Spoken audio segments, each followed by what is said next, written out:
பிரைஸ்லாட் எல்லாருக்கும் சோத்திரம். பிரியமானவர்களே, இந்த ஜீசஸ் 8 பார்க்குற என் சொந்தங்களுக்காக நன்றி. பிரியமானவர்களே, இன்றைக்கி வெளிப்படுத்தின விசேஷத்தில் 3ஆம் அதிகாரத்தில் நம்ம பார்க்குறோம். 2:3 7 சபைகளுக்கு சொல்லப்பட்டது இருக்கிறது. 2ஆம் அதிகாரம் 3ஆம் அதிகாரத்தில். பிரியமானவர்களே, இந்த 7வது சபைக்கு சபை மக்களுக்கு சொல்லுகிறதை நம்ம இந்த வாட்டி நான் படிக்கும்பொழுது மிக ஆச்சரியமாக இருந்துச்சு. எல்லா இடத்துலையும் சாப்பிட கொடுப்பேன், ஒரு மன்னாவை உங்களுக்கு கொடுப்பேன், உங்கள் நாமத்தை நான் என்ன பண்ணேன், அநேகம் முன்னாடி உங்கள் நாமத்தை பிரஸ்தாபப்படுத்துவேன். அதே போல் உங்கள் நாமத்தை உங்களை குறித்து நான் பிதாவினிடத்தில் பறைசாற்றுவேன் அப்படிலாம் சொல்லியிருப்பார். ஆனால் இந்த லவோதிக்கா சபையில் தூதனுக்கு நீ எழுத வேண்டியது என்னவெனில், உண்மையும் சத்தியமுள்ள சாட்சியும் தேவனுடைய சிருஷ்டிக்கு ஆதியமாக இருக்கிற ஆமேன் என்பவர் சொல்லுகிறதாவது, உன் கிரிகளை அறிந்திருக்கிறேன். நீ குளிரும் இல்லாமல் அனலும் இல்லாமல், நீ குளிராவது அனலாவது இருந்தால் நலமாயிருக்கும். நீ இப்படி இல்லாமல் அப்படியும் இல்லாமல் வெதுவெதுப்பாக இருக்கிற, நீ வெதுவெதுப்பாக இருக்கிற, அதனால் என் வாயிலேருந்து உன்னை என்ன பண்ணி போடுவேன், வாந்தி பண்ணி போடுவேன்றார். பிரியமானவர்களே, அப்போ அவங்க எப்படி இருக்கிறாங்கன்னா, இப்படியும் இல்லாமல் அப்படியும் இல்லாமல் ஒரு விதமான ஒரு வாழ்க்கை அவங்க என்ன பண்ணுறாங்க, வாழ்ந்து கொண்டாங்க.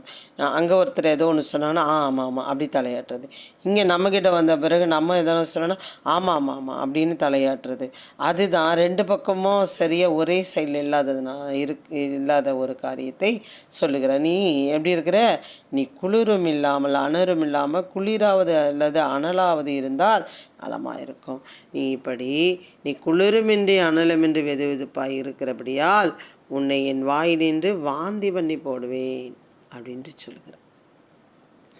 அப்போது அந்த சபையிலே ஒவ்வொன்றும் ஒவ்வொரு இந்த 7வது சபையை குறித்து பேசுகிறார். ஒவ்வொரு சபையிலையும் ஒவ்வொருத்தருடைய ஆக்டிவிட்டீஸை தான் அவர் சொல்கிறாரு. நீ விழுந்துட்டீங்க, இதில் விக்கிரத்தில் விழுந்துட்டீங்க, நீங்கள் இதை கண்ட்ரோல் பண்ணல, இதில் நீங்கள் கரெக்ட் பண்ணலை, நீங்கள் என்னை அலட்சியம் பண்ணீங்க, என்னை மீறி நீங்கள் என்ன பண்ணிட்டீங்க, எப்படி சொல்கிறது, என்னை தள்ளி விக்கிரகத்துக்கு நீங்கள் முக்கியத்துவம் கொடுத்துட்டீங்க. இப்படி நிறைய ஒவ்வொரு சபையை குறித்து ஒவ்வொரு சபையில் அவர் பேசுகிறார், ஆண்டவர் பேசுகிறார். அப்போ தான் நீங்கள் என்ன பண்ணுறீங்க, இதில் இந்த 7வது சபைக்கு சொல்லுகிறது, நீ 2 பக்கம் ஒழுங்காக இல்லை, ஒரு பக்கம்னா ஒழுங்காயிரு அப்படின்னு சொல்கிறார். நீ அப்படி இல்லாமல் இருந்தனா என் வாயிலேருந்து வாந்தி பண்ணி போடுவேன். அப்படி நீ கரெக்டாகிட்டீங்கன்னா அப்படி சொல்கிறார் பாருங்கள், இதோ நான் நேசிக்கிறவர்கள் எவர்களோ அவர்களை கடிந்து கொண்டு சிட்சிக்கிறேன். ஆகையால் நீ ஜாக்கிரதையாக இருந்து மனம் திரும்பு. நீ கரெக்டாக ஆகும்போது நான் சிட்சிப்பேன், நான் அடிப்பேன், நான் கண்ட்ரோல் பண்ணுவேன். அப்போ நீ உணர்ந்து செயல்படும்பொழுது நீ என்ன பண்ண, கடிந்து கொண்டு நான் சிநேகிக்கிறவர்கள் எவர்களோ அவர்களை கடிந்து கொண்டு சிட்சிக்கிறேன். ஆகையால் நீ ஜாக்கிரதையாக இருந்து மனம் திரும்புறதை குறித்து ரொம்ப அழகாக இதில் சொல்லியிருப்பார். அப்படி நீ மனம் திரும்பும் பொழுது உனக்கு என்ன கேட்கணும்னா, நான் தட்டுற சத்தத்தை உனக்கு கேட்கும், நான் தட்டுக்கும்போது உனக்கு கேட்கும். இதோ வாசற்படியில் நின்று தட்டுக்கிறேன், ஒருவன் என் சத்தத்தை கேட்டு கதவை திறந்தால் அவனிடத்தில் நான் பிரவேசித்து அவனோட போஜனம் பண்ணுவேன், அவனும் என்னோட போஜனம் பண்ணுவான். மன திரும்பினாதான் அவன் சத்தத்தை கேட்க முடியும். நிறைய பேர் குளிரும் இல்லை அனலும் இல்லாமல் வெது வெதுப்பாக இருந்து அவங்க அதுதான் கரெக்டுன்ட்டு என்ன பண்ணிகிட்ருக்காங்க, போய்கொண்டே இருக்கிறார்கள். பிரியமானவர்களே, அப்போ அவர் சிட்சிக்கிறார். அந்த சிட்சை என்னென்று அறிந்து ஜாக்கிரதை நம்ம என்ன பண்ணணுமா, மனம் திரும்பணுமா. அப்போ பாருங்கள், அப்போது நான் தட்டுற சத்தம் உனக்கு கேட்கும். அப்படி கேட்டுட்டு நான் ஒருவன் சத்தத்தை கேட்டு கதவை திறந்தால் அவனிடத்தில் நான் பிரவேசித்து அவனோட போஜனம் பண்ணுவேன், அவனும் என்னோட போஜனம் பண்ணுவான். அப்படி நீ அதில் ஜெயிச்சினா பாருங்கள், நான் ஜெயங்கொண்டு என் பிதாவினுடைய சிங்காசனத்தில் அவரோடு கூட உட்கார்ந்தது போல ஜெயங்கொள்ளுகிறவன் எவனோ அவனும் என்னுடைய சிங்காசனத்தில் என்னோட கூட உட்காரும்படி அருள் செய்வேன். அவ்வளோ பெரிய ஸ்லாக்கியத்தை நமக்கு தர இருப்பாருங்க. இவங்க அவங்க பெண்டிகஸ் சர்ச்சுக்காரங்க, சிஎஸ்சி சர்ச்சுக்காரங்க, இல்லை ஆசி சர்ச்சுக்காரங்க, இல்லை தீர்க்கதரிசி, இல்லாட்டா பெரிய ஊழியக்காரன், இப்படி அப்படிலாம் இல்லை. நீ கரெக்டாக இரு, நான் சிக்ஷிக்கிறேன்னா கரெக்டாகு, ஜாக்கிரதைப்படு, மனம் திரும்பு, நான் தட்டுக்கிற சத்தத்தை கேட்டுக்கோ, திறந்துட்டுனா நான் உன்னிடத்துல வந்து என்ன பண்ணுவேன், போஜனம் பண்ணுவேன். நீ அதில் நீ ஜெயிச்சிட்டின்னா நான் ஜெயங்கொண்டு என் பிதாவுடைய சிங்காசனம் அவரோடு கூட உட்கார்ந்தது போல ஜெயங்கொள்ளுகிறவன் எவனோ அவனும் என்னுடைய சிங்காசனத்தில் என்னோட கூட உட்காரும்படி அருள் செய்வேன்.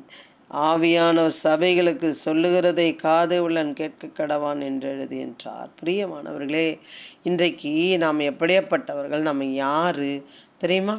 பயங்கரமாக எனக்கு ரொம்ப ஆச்சரியமானது என்ன தெரியுங்களா? நம்ம பேர் எழுதப்பட்டவர்களாக இருக்கிறோம். அவரோட ஜீவ புஸ்தகத்தில் பேர் எழுதப்பட்டவர்கள். இதில் நான் இந்த ஜீசஸ் எய்ட்டுகள் யூடியூப் சேனலில் இருக்க பாருங்கள், நான் போட்டிருக்கேன். நம்ம விசேஷித்தவர்கள், நம்ம யாருன்னே தெரியாமல் அலைந்து தெரிந்து கொண்டிருக்கோம் நிறைய நேரம். பிரியமானவர்களை, உலக தோற்றத்துக்கு முன்னே ஆட்டுக்குட்டியானவரோட ஜீவ புஸ்தகத்தில் பேர் எழுதப்பட்டவர்களாக நாம். அது மாத்திரமல்ல, பிதாவினால் அழைக்கப்பட்டதுனாலே குமாரனால் நாம் தொடப்பட்டிருக்கிறோமா. அது மாத்திரமல்ல, நம்ம பரலோக ராஜ்யத்துக்கு பிரதிநிதியாக இருக்கிறோமா. அதில் ரொம்ப அருமையாக இருக்கும். அந்த வெளிப்படுத்தின விசேஷத்துலேயே நம்ம பார்த்தோம்னா, இப்போது அதில் இருக்கோம், பேர் ஜீவவசத்தில் பேர் எழுதப்படாதவர்கள் அக்கினி கடலிலே தள்ளப்படுவார்கள். அப்போ பாருங்கள், பேர் எழுதினவங்களுக்கு எவ்வளோ பெரிய ஸ்லாக்கியம், பேர் எழுதாதவர்களுக்கு எப்படியேப்பட்ட அவநம்பிக்கையில் அவங்க விழ வேண்டிய சூழ்நிலையில் இருக்கிறார்கள். பாருங்கள் பிரியமானவர்கள், நமக்கு எவ்வளோ ஒரு ஸ்லாக்கியத்தை தந்திருக்கிறார் பாருங்கள். ஜீவ புஸ்தகத்தில் பேர் எழுதுறது மாத்திரமல்ல, பரலோக ராஜ்யத்தில் நமக்கு இடம் கொடுக்கறது மாத்திரமல்ல, எப்படி இருக்கிறோமா, ஜெயங்கொண்டு என் பிதாவின் சிங்காசனத்தில் அவரோடு கூட உட்கார்ந்திருக்கிறது போல ஜெயங்கொள்ளுகிறவன் எவனோ அவனும் என்னுடைய சிங்காசனத்தில் என்னோட கூட உட்காரும்படி அரசு. உட்காரத்துக்கு சிம்மாசனம் கொடுத்துருவாராம். அப்படியாப்பட்ட ஸ்லாக்கியத்துக்கு நம்ம பிறந்தவங்க. சிலுவையில் பெற்றெடுத்தேன்னு சொல்கிறார். சிலுவையில் பெற்றெடுத்தவங்கள நீ என்னுடையவர்கள், நீ விசேஷித்தமானவர். இதிலே வெளிப்படுத்தின விசேஷத்துலேயே நீங்கள் வந்து படிச்சிங்கன்னா ஒரு இடத்துல இருக்கும், என்னென்னா நீங்கள் ஆசாரியர்கள், நீங்கள் ராஜாக்கள், நான் தெரிந்து கொள்ளப்பட்டவர்கள். நல்லாயிருக்கும் அந்த வசனம். நான் நேற்று படித்தேன், அதுக்குள்ளே நான் மறந்துட்டேன். ஆமாம், இந்த இடத்துல படிச்சிங்கன்னா பாருங்கள், ஜெயங்கொள்ளுகிறவன் எவனோ, இது வந்து எத்தனாவது சபைன்னா 5வது சபைக்கு சொல்கிறார். என்ன சபை அப்படின்னு பார்த்தீங்கன்னா சத்தை சபைக்கு. பாருங்கள், ஜெயங்கொள்ளுகிறவன் எவனோ அவனுக்கு வெண்வஸ்திரம் தற்பிக்கப்படும், ஜீவ புஸ்தகத்திலிருந்து அவனுடைய நாமத்தை நான் கிறுக்கி போடாமல் என் பிதா முன்பாகவும் அவருடைய தூதர் முன்பாகவும் அவன் நாமத்தை அறிக்கையிடுவாராம். எவ்வளோ பெரிய ஸ்லாக்கியத்தை நம்ம கொடுத்துருக்கார் பாருங்கள். பிதாவின் முன்பாக அவருடைய தூதர் முன்பாகவும் நம்மளுடைய நாமத்தை ஜெயங்கொள்ளும் பொழுது நம்மளுடைய நாமத்தை என்ன பண்ண அறிக்கையிடுவாராம்.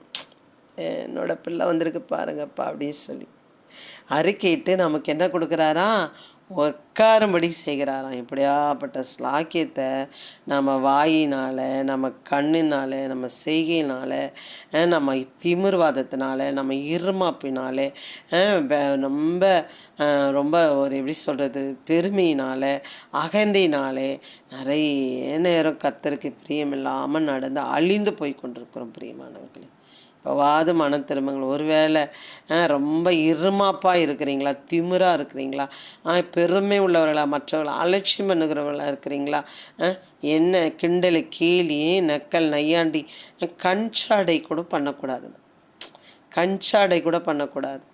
ஆமாம், அலட்சியம் பண்ணுகிறவர்கள் அவர்கள் எங்கே போக மாட்டாங்களா, பரலோக ராஜ்யம் போக மாட்டாங்களாம். பாருங்கள், சின்ன விஷயந்தான்.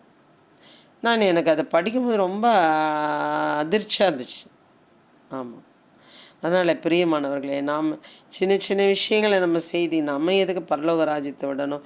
அது கூட நம்மளை பிதா முன்னாடியே அறிக்கையிடுவாராம், அவருடைய தூதன் முன்னாடி நம்மளை அறிக்கையிடுவாராம்.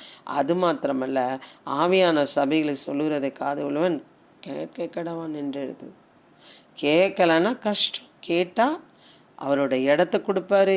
பிதாவின் முன்னாடி நம்மளை அறிக்கையிடுகிறவராக இருக்கிறாராம்.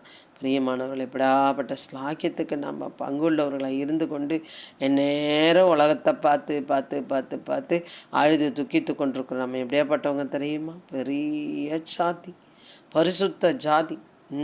அந்த வசனம் நான் எந்த இடத்துல படித்தேன், வெளிப்படுத்தின விசேஷத்தில் தான், மறந்துட்டேன். அப்படியாப்பட்ட அழைப்பில் நம்ம அழைக்கப்பட்டிருக்கிறோம். வெது வெதுப்பாக இருக்கிறீங்களா? நீங்கள் குளிரும் இல்லாமல் அனலும் இல்லாமல் வெது வெதுப்பாக இருக்கிறீங்க. இந்த நாளிலே சரியாக இருந்து கொள்ளும்படியா நமக்கு ஆண்டவர் சொல்லி கொடுக்கிறார். அதை பெற்றுக்கொண்டு நடப்போமானால் கண்டிப்பாக நம்மளுடைய நாமத்தை அறிக்கையிடுகிறார். அது மாத்திரம் நமக்கு அவர் இடத்தையும் கொடுக்கிறார். ஆமீன். விடையாப்பட்ட ஸ்லாக்கியத்தை மிஸ் பண்ணாமல் நீங்கள் சீர்படுத்தி கொள்ளுங்கள். சீர்படுத்தும் பொழுது பரலோக ராஜ்யத்தை நீங்கள் பெற்றுக்கொள்வீர்கள். ஆமீன். God bless you. கர்த்தர் உங்களை ஆசீர்வதிப்பாராக. அல்லேலூயா.